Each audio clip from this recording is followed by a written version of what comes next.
আমরা শুরু করেছি 30 দিনের একটা বেসিক স্পোকেন ইংলিশ ক্লাস। আজকে আমাদের 26তম ক্লাস। যারা ইংরেজি শিখতে চান বা অনর্গল ইংরেজিতে কথা বলতে চান তারা অবশ্যই ক্লাসগুলো নিয়মিত দেখতে থাকুন। এই ক্লাসগুলোতে রয়েছে 30টি করে ইংরেজি বাক্য আর 5টি করে হোমওয়ার্ক, যা আপনাদের ইংরেজিতে অনর্গল কথা বলতে বাক্যগুলো অনেকটাই হেল্প করবে। তাহলে চলুন প্রথমেই দেখে নেই 25তম ক্লাসের হোমওয়ার্কগুলো কী ছিল। 25তম ক্লাসের হোমওয়ার্কগুলো ছিল এইগুলি। কত সুন্দর এ বাক্যটির ইংরেজি অর্থ হবে হাউ বিউটিফুল। হাউ বিউটিফুল অর্থ কত সুন্দর। আমার সামনে থেকে সরে যাও এ বাক্যটির ইংরেজি অর্থ হবে get out of my face. Get out of my face অর্থ আমার সামনে থেকে সরে যাও। তোমার উচিত ছিল এ বাক্যটির ইংরেজি অর্থ হবে you should have. You should have অর্থ তোমার উচিত ছিল। কতগুলো এ বাক্যটির ইংরেজি অর্থ হবে হাউ মেনি। হাউ মেনি অর্থ কতগুলো। তার হালকা জ্বর আছে এ বাক্যটির ইংরেজি অর্থ হবে he has a mild fever. He has a mild fever অর্থ তার হালকা জ্বর আছে। তো এই ছিল গত 25তম ক্লাসের হোমওয়ার্ক। যারা বিগত ক্লাসগুলো দেখেননি তারা একবার হলেও ক্লাসগুলো দেখে নেবেন। চলুন এবার দেখে নেই আজকের ক্লাসে কি আছে। আজকের ক্লাসে প্রথমেই আছে মূল্য পরিশোধ করুন। এ বাক্যটির ইংরেজি অর্থ হবে পে আপ। পে আপ অথবা আমরা এইভাবেও বলতে পারি pay the price. Pay the price অর্থ মূল্য পরিশোধ করুন। ভালো চেষ্টা ছিল এ বাক্যটির ইংরেজি অর্থ হবে নাইস ট্রাই। নাইস ট্রাই অথবা আপনি এইভাবে বলতে পারেন it was a good try. It was a good try অর্থ ভালো চেষ্টা ছিল। ভালো হচ্ছে এ বাক্যটির ইংরেজি অর্থ হবে গেটিং বেটার। গেটিং বেটার অথবা আপনি বলতে পারেন গেটিং ওয়েল। গেটিং ওয়েল অর্থ ভালো হচ্ছে। বেশি কিছু না এ বাক্যটির ইংরেজি অর্থ হবে not a lot. Not a লট অথবা আপনি বলতে পারেন নট মাস। নট মাস অর্থ বেশি কিছু না। প্রস্তুত হচ্ছে এ বাক্যটির ইংরেজি অর্থ হবে গেটিং রেডি।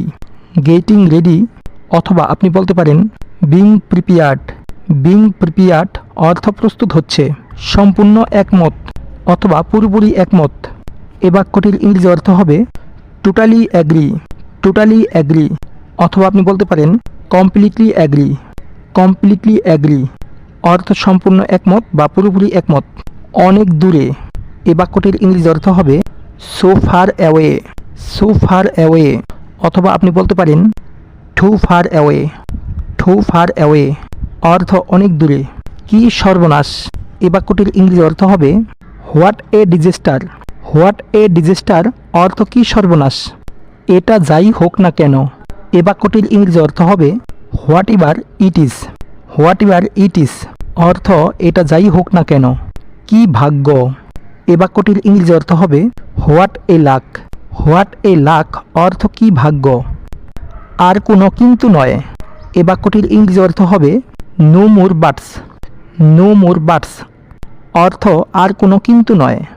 আমার নিজের এ বাক্যটির ইংরেজি অর্থ হবে on my own. On my own অর্থ আমার নিজের। পুরোপুরি বদলে গেছে এ বাক্যটির ইংরেজি অর্থ হবে কমপ্লিটলি চেঞ্জড।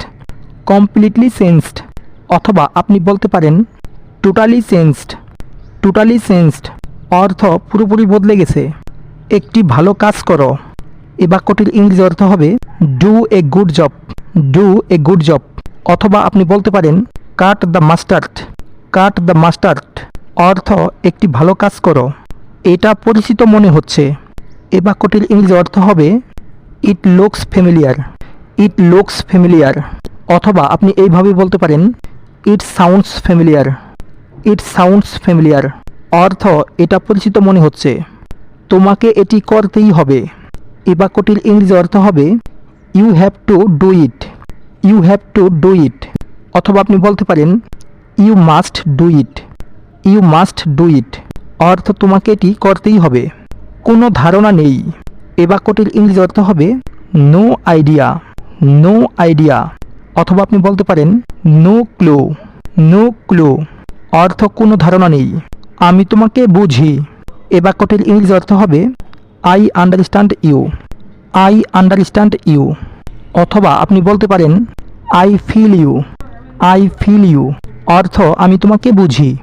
আমি সত্যি এটা ঘৃণা করি। এ বাক্যটির ইংরেজি অর্থ হবে আই রিয়েলি হেট ইট।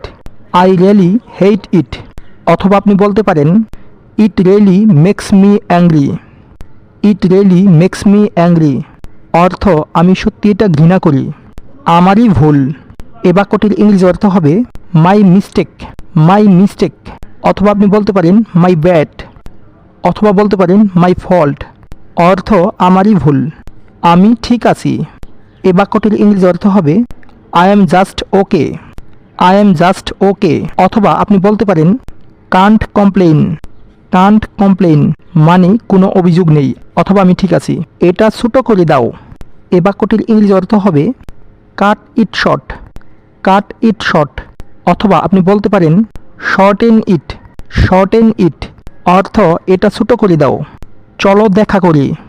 এ বাক্যটির ইংরেজি অর্থ হবে লেটস মিট। Let's meet. অথবা আপনি বলতে পারেন let's get together. Let's get together. অর্থ চলো দেখা করি, আমি তোমার কথা শুনছি। এ বাক্যটির ইংরেজি অর্থ হবে I am listening to you. I am listening to you. অথবা আপনি বলতে পারেন I am all ears. I am all ears. অর্থ আমি তোমার কথা শুনছি, আমরা রাজি বা আমরা একমত। এ বাক্যটির ইংরেজি অর্থ হবে উই অ্যাগ্রি। We agree. অথবা আপনি বলতে পারেন we see eye to eye. We see eye to eye. অর্থ আমরা রাজি বা আমরা একমত। তো এখানে আমাদের 30টি বাক্য শেষ হলো। চলুন এবার দেখে নেই আপনাদের জন্য হোমওয়ার্কগুলো কী রয়েছে। এইগুলি হলো আপনাদের জন্য হোমওয়ার্ক। যাই হোক না কেন তোমাকে এটা করতেই হবে। আমি একটু ভুল করেছি, বিচলিত বোধ হচ্ছে অথবা নার্ভাস লাগছে, আমি এখানে কাজ করতাম। গাইস, এই বাক্যগুলোর ইংরেজি অর্থ কী হবে অবশ্যই কমেন্ট বক্সে উত্তরগুলো দিতে ভুলবেন না। ভিডিওটি ভালো লাগলে লাইক এবং শেয়ার করুন। আর আপনি যদি আমার চ্যানেলে এখনও নতুন হয়ে থাকেন তাহলে অবশ্যই চ্যানেলটিকে সাবস্ক্রাইব করে আমাদের সদস্য হয়ে যান। আর যারা আগে থেকে সাবস্ক্রাইব করে রেখেছেন তাদেরকে অসংখ্য ধন্যবাদ। আজকে এ পর্যন্তই। Thanks for watching.